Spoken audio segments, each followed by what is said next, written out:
Loh kula itu karena hidup dengan istri saya sama anak saya. Jadi yang ngurus anak saya sendiri. Jarang kula ngurus dalam jarang. Memang itu memang saya punya standar pakai kitab-kitab kados hikam. Saya ini merasa hidup di dunia itu sendiri. Sampeyan tak warai la Allah kana kotar. Imam yang ngarang hikam itu punya resep supaya kamu seneng terus. Liyakil lama tafrahu bihi, mesti yakil lama tahzanu bihi. Usahakan sedikit sekali apa yang bikin kamu seneng, maka akan sedikit sekali yang bikin kamu susah. Jadi misalnya kula nih, jadi kiai misalnya cari wong ya kula kiai wong alim. Jelas nak ngalime ngalim, nak kiai rapati ya, nak ngalime jelas. Tapi nak kiai rapati. Nah, kan kiai tapi ra ngalim. Nah, kula nak darani wong alim malah muni ya jelas. Nak kiai rapati ya, kula rapati nurut tapi aturan masyarakat rapati napa. Nah, sampean kiai tapi ora napa ngalim. Ya beda. Ndak ini memang bedanya jauh. Ya mungkin lebih kiai sampean gimana? Cara derdek-derdek donga meyakinkan sampean. Tapi cara artine donga piye paham kula. Lha boten iki nyata, sampean rasa tersinggung napa barang-barang napa? Nyata. Nah, kalau sering ditakoki kiai-kiai masalah resepnya apa jenis? Kok jenengan ra tau susah dal kita ra tau wiridan atau mau sisip. Resepnya ilmu itu gini kata hikam. Ulama yang kayak hikam tuh pernah ngarang kitab tuh saking syukurnya entah saking angkuhnya terserah ngomentari. Kamu harus yakin bahwa di sisa hidup Anda itu tidak akan maksiat lagi.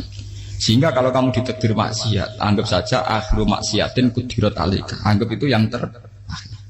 Siapa yang menganggap mukhal bahwa dia tidak akan dosa sampai mati, berarti menganggap Tuhan itu lemah. Karena cara berpikir kita kan bayangkan hidup itu 40 tahun lagi. Misalnya saya sekarang buat 40, bayang urip kadang 4 tahun meneh. Sampean misalnya umur selawe, bayang selawe tahun meneh. Sehingga menganggap dalam durasi selawe tahun kok orang maksiat kan mukhal. Apalagi sampai sudah tahu maksiat itu bakatem, paham? Ya maksiat ya kelas-kelasan, nak bikin pacaran. Nak wong iso mau mah yo nakal, nak sing setengah soleh ya berbau proposal ya sesuai kontaknya dhewe-dhewe. Itu kan urusan masing-masing. Ya itu kan urusan masing. Wae wakisabu ala wa ngono ora ana sing roh wae wakisabu ala. Ngrobongan wali songo, mbok kangen wali songo, mbok golek selisih wawahu napa alam. Sing roh pangeran piyam.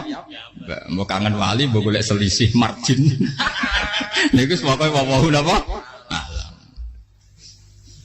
ya itu kan urusan jenengan mbek pangeran to mboten urusan kula.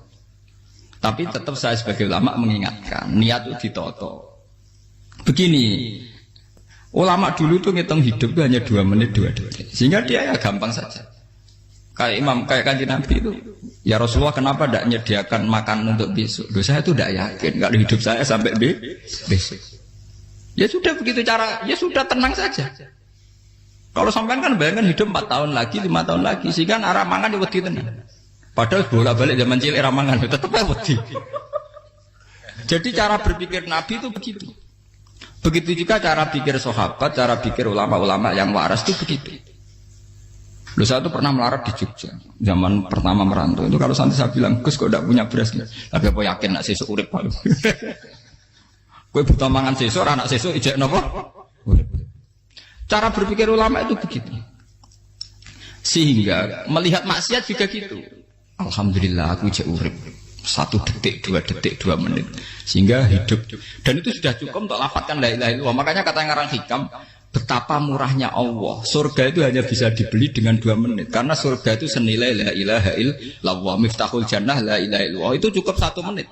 Berarti surga itu regane mau 1 menit. Dan karena dia nganggap hidup itu 1 menit ke depan la ilaha illallah. Ya sudah. Dia ngitungnya hidup itu per menit. Kalau sampean kan enggak per 10 tahun, per 20 tahun. Sehingga kriminal betul. Cara pandang sampean itu kriminal betul. Sehingga bayang kudu di duwe, kudu di bojo, nak kiai kudu di pengaruh. Lah kalau saya enggak. Saya meskipun tidak sehebat itu, tapi mewarisi keilmuan mereka. Jadi misalnya saya jadi ulama, itu bayang di santri musito.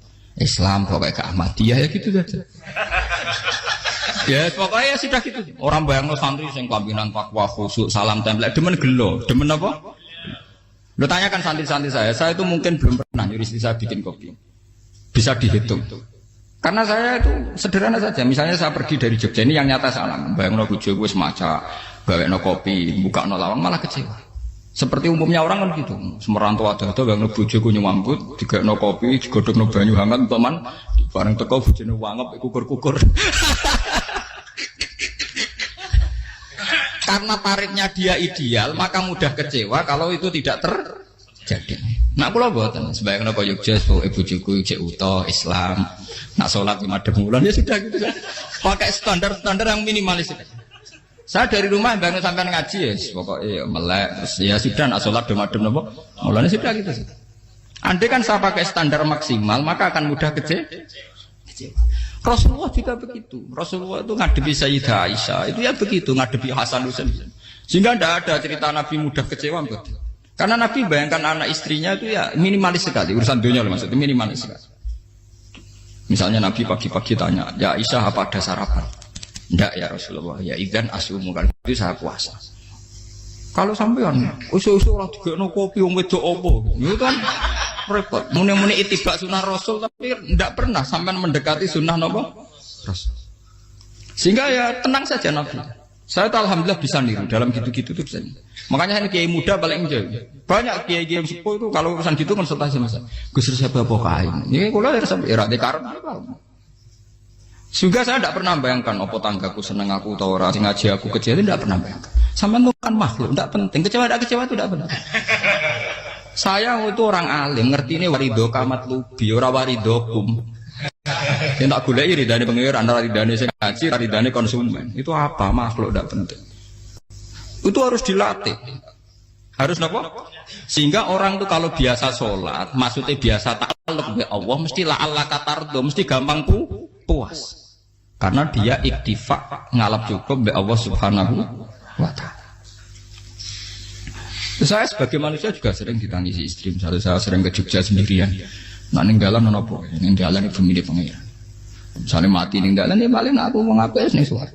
Paling uang nangis gue kegiatan. Bukan apa. Ingin saya bahwa konstitusi ulama itu masih iktimat Allah. Kalau kita kan enggak. Cara berpikir kita ngaji itu ideal sing ono podium, sing ngaji kelaminan takwa kabeh, ketunan kaji kabeh, diluk kabeh. Kita akan pakai standar-standar yang dengan asumsi kita. Padahal Nabi zaman sugeng al iman hahuna wa yusiru ila qalbihi sadrihi salah. Iman itu urusan hati. Komitmen sampean be Allah Subhanahu wa taala. Nah ini resepnya. Makanya kata hikam liyakillah ma tafrahu bi. Mesti yakinlah ma tahzanu bi. Sedikitlah kamu gembira dengan satu hal. Nanti akan sedikit kamu yang kecewa. Artinya misalnya kados kula sebagai ulama seneng kula niku kok ijek iman. Ya nggak kayak wong awam. Ya sudah gitu. Jadi misalnya suatu saat kula jatuh. Yang ngaji saya gak seneng dadi kupeding. Wong sing seneng kula bubar kabeh. Kula ora susah, miskola darah bener. Gus saiki jenengan ora sing seneng. Ya tenang saja. Sing ora seneng makhluk ora jelas. Dan status mereka tetap layaduru walayan. Ini harus dilatih. Sehingga Nabi itu ya meskipun beliau itu perang, sahabatnya meninggal, ya tenang saja. Nabi cara berpikir yang meninggal mereka mati syahid, yang masih hidup dianggap berpotensi melakukan kebaikan. Sama tak warai resep-resep dari Rasulullah SAW. Saya ini sebetulnya memaksa, menjelaskan ini maksa, karena saya inginnya jadi ulama yang kayak umumnya orang. Tidak ideal amat. Tapi kan saya ditekdir ilmunya itu ideal. Jadi terpaksa saya jelaskan. Tapi kalau perilaku saya tidak akan ideal. Soalnya ngawur. Saake mari hufuri pengiran nganggur bolak-balik cerita. Ada seorang wali, karena dia wali itu doa di multazam, ya Allah saya ini minta satu hal. Karena dia wali maka tidak minta uang, tidak minta jabatan. Minta engkau takdir saya tidak pernah maksiat. Itu kan bagus sekali. Minta doa ditakdir tidak maksiat kan ada. Dari pengiran malah jawab. Fa'ena adau kufran. Karena tahu maksiat malah sifat ghafurku tak ada kondi. Gamane pangeran ini sifat ghafurku rak nganggur. Malah tidak ada orang selain Nabi kecuali ditakdir tahu maksiat dan sifat ghafure pangeran efektif. Paham apa? Lah sampean kan ghafure mbok nggo kabeh. Dadi karek sajidul iqab. Karena maksiate sampean sering. Jadi sifat ghafure wis berlaku aktif. Saya karek nunggu sifat sajidul iqab. Paham ya? Itu beda dengan wali-wali. Sifat sajidul iqab mau aktif, mereka tidak punya dosa. Malah pangeran bingung gak kok sifat ghafure. Apik tak dakoki ghafur ora tau dosa. Didakoki sadidil kok gak tau maksiat. Jadi pangeran malah sing bingung. Nak kowe ora tau maksiat ghafur kok tak dakoki. Kok ora tau maksiat, wong iku ora tau apa? Didakoki sadidil kok gak mungkin atau maksiat. Lah pangeran ape dakok ghafur kan syaratnya dosa sik. Sampeyan kan walian. Ghafure wis dientekno. Keseringan kepake, paham ya? Karek nopo? Karek sadidil ikom. Ya itu memang standar Tuhan. Semua Quran itu kalau nyeritakan gitu. Nabi ibadi anni anal ghafurur rahim.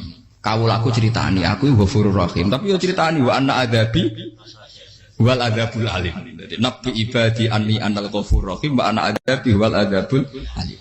Kalau Nabi Ibrahim, Nabi Muhammad inna rabbaka lasari'ul iqab. Pangeran cepat nyiksane. Tapi wa innahu laghafurur. Jadi dua sifat ini pasti aktif. Dan tentu ulama itu senang sifat ghafur itu ya meskipun aktif, tapi mereka tidak pernah ngambil fasilitas sifat nopo. Kula baleni malih. Sehingga kayak Sayyidina Umar radhiyallahu anhu ketika beliau pertama jadi khalifah, ini cerita di kitab Hayati Sahabat. Pertama dia jadi khalifah, orang mengira dia akan ngomong hal-hal yang besar, visi besar tentang negara, visi besar tentang izzatil Islam wal muslim. Tapi ketika Umar pertama pidato begini, ayuhal muslimun ayuhan nas, ana, jari kata Sayyidina Umar, ana hulamun min bani Mahsud, akulu min kholati. Saya ini pemuda dari Bani Mahsud. Kecil saya bisa makan karena bulik-bulik saya punya kebun kurma yang kalau saya memanen diopahi beberapa biji dan itu menjadi kuti wahayati, menjadi saya bisa hidup. Terus wassalamualaikum warahmatullahi wabarakatuh. Orang itu penasaran semua. Orang jadi khalifah pertama dibendem jadi Amirul Mukminin, pidatonya ngenang masa kecilnya ra kelar mangan, kelare mangan mergo buruh bulike. Paham ya? Ngondoh kurma terus dikai tamarotin. Beberapa kurma sing dadekno iso dan itu saya pakai sampai ketemu Allah Subhanahu wa taala saya pakai. Misalnya sekarang saya mulya, misalnya kalau dibilang mulya ya ana sing nyucup, ana sing husnudzon, ana sing hormat ya macam-macam sawangane. Itu bodoh sekali kalau saya menikmati itu. Bodoh sekali. Paling banter nikmati dicucup dihormati itu apa? Tapi kalau nikmatnya bisa makan saat itu tuh nyawa.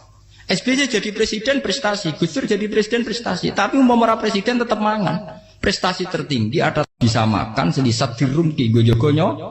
Makanya Umar mengingatkan, sebetulnya nikmat tertinggi saya itu tidak saat saya jadi khalifah, saat itu kok aku iso mangan, cara gak aku mati.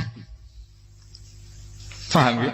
Jadi itu luar biasa. Kita ini kan menjadi angkuh karena ngitung nikmat itu yang besar-besar, punya prestasi, punya. Kalau saya enggak ngitung nikmat itu kelar mangan gak mati, kan gampang.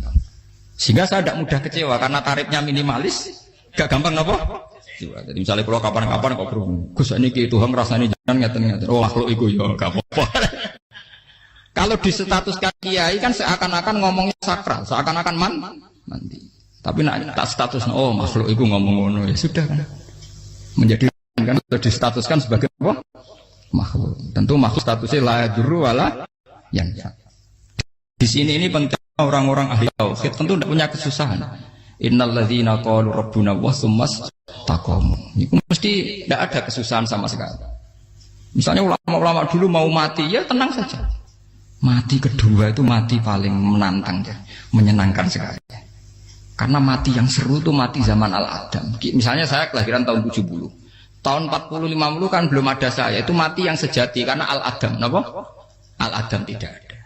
Mati yang nanti itu mati yang petualangan karena saya mati setelah menyaksikan kekuasaan Allah, setelah husnudzon sama Allah, sehingga mati yang menuruti kerinduan akan ketemu sang kekasih. Makanya Jalaluddin Ar-Rumi ketika mau meninggal dan orang-orang muridnya nangis, dia marah-marah. Hei murid-muridku, betapa bodohnya engkau. Saat kayak ini yang saya tunggu, saya sudah menyesal berusaha sampai Allah dat cinta. Senang. Aku kecewa waktu makhluk-makhluk koyo kowe. Saiki wis wayahe aku goleki kholik dat cinta senengi malah mbok tangi. Cek bodone kowe. Saat-saat sing tenteni malah mbok tangi. Betapa aku lamanya menunggu kematian ini. Mergo hidup itu keterpisahanku mbek Allah, kemen ketemu kowe. Malane Jalaluddin Rumilah yang mengistilahkan mati itu malam pengantin. Makanya fal'an awanus sirok minkum wa awan wisol habibi.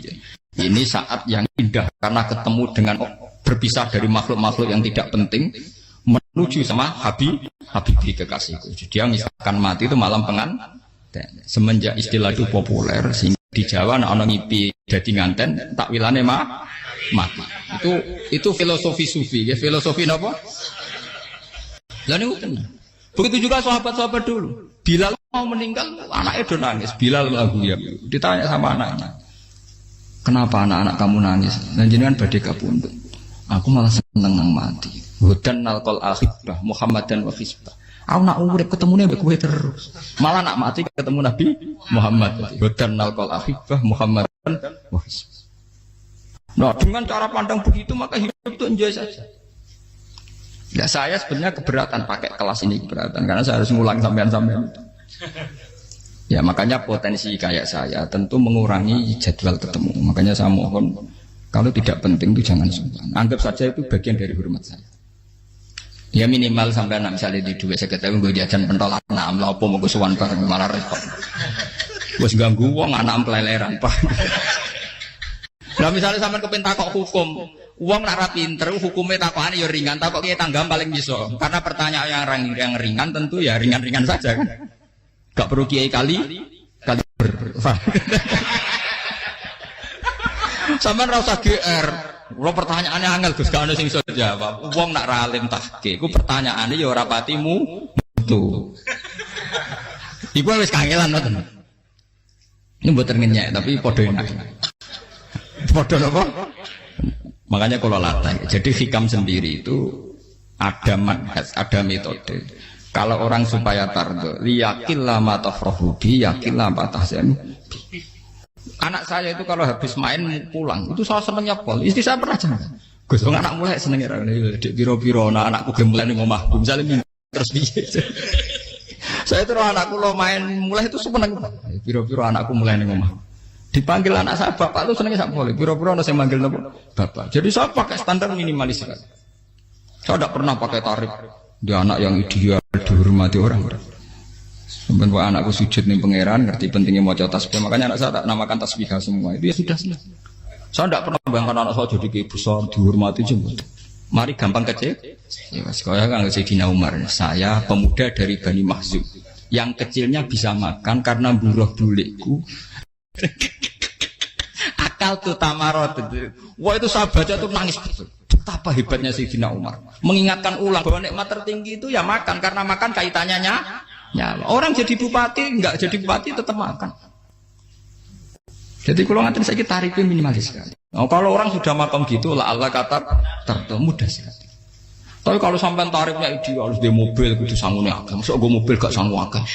Barang gue sangu akeh kudu gue penderek. Mosok kere lunga juga kok tanpa penderek. Nang penderek maju. Mosok ora kena dikeloli jadi malah repot. Akhirnya gue wong ayu. Harus selingkuh dijari sing we. Itu perkara meneh. Mau ruwet nuruti tahapan-tahapan duniawi makanya resep kalau ingin itu kon sholat, maksudnya sholat itu dihayati secara tauhid ya, dihayati secara tauhid. Misalnya inna sholati wa nusuki wa mahyaya wa mamati lillahi rabbil alamin. Itu akan pasti Allah katar, pasti mudah melihat alam ini ridho. Ini satu sekelumit ya, di resep orang ulama yang saya meniru beberapa di kitab Hayati Sahabat, di kitab Hikam dan meniru terutama semuanya sanad dari Rasulullah Shallallahu Alaihi Wasallam. Makanya suatu saat Nabi itu kagum. Abdullah bin Mas'ud itu jalan dan dikawal oleh beberapa malaikat. Terus Nabi itu heran. Ya kenapa itu selalu mengawal kamu? Kata Abdullah bin Mas'ud, ya Rasulullah, inilah akhtu khutwatan, illa wa azunnu alla akhtu wa ukhra. Wa ma aqaltu luqmatan illa wa azunnu alla alqamu ukhra. Saya itu tidak pernah melangkah kecuali saya tidak pernah yakin apa betul saya bisa melangkah lagi. Jadi perlangkahnya itu dia iktimat Allah. Dan saya tidak pernah mengunyah satu kunyahan kecuali saya tidak yakin apa betul saya bisa mengunyah lagi.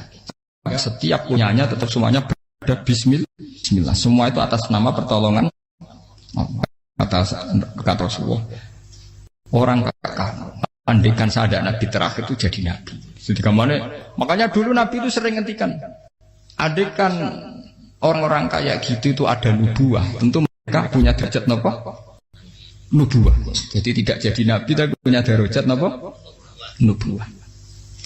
Lah orang yang cara berpikir gitu tentu tidak khawatir apa yang hilang dari dirinya karena dia berkontrak dengan Tuhan hanya per menit per detik.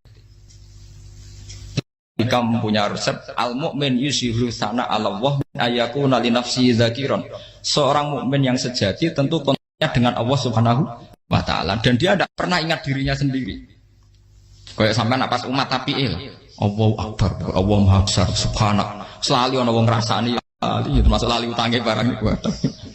Tapi yang jelas kan menjadi enjoy dengan dirinya sendiri. Paham ya? Menjadi enjoy dengan dirinya karena dia tidak sering punya kontrak dengan makhluk. Nah ini maksudnya Allah kalau janganlah Allah kata kamu pandang apa nak sholat terus kabul kajar apa nak sholat terus untuk duit ya bar karena cara pikir iso aja nak duit ya. Dan ini resep ya, dan resep ini dari ulama-ulama yang istinad ila Rasulillah sallallahu alaihi wasallam. Karena kalau Nabi itu memang cara pandang.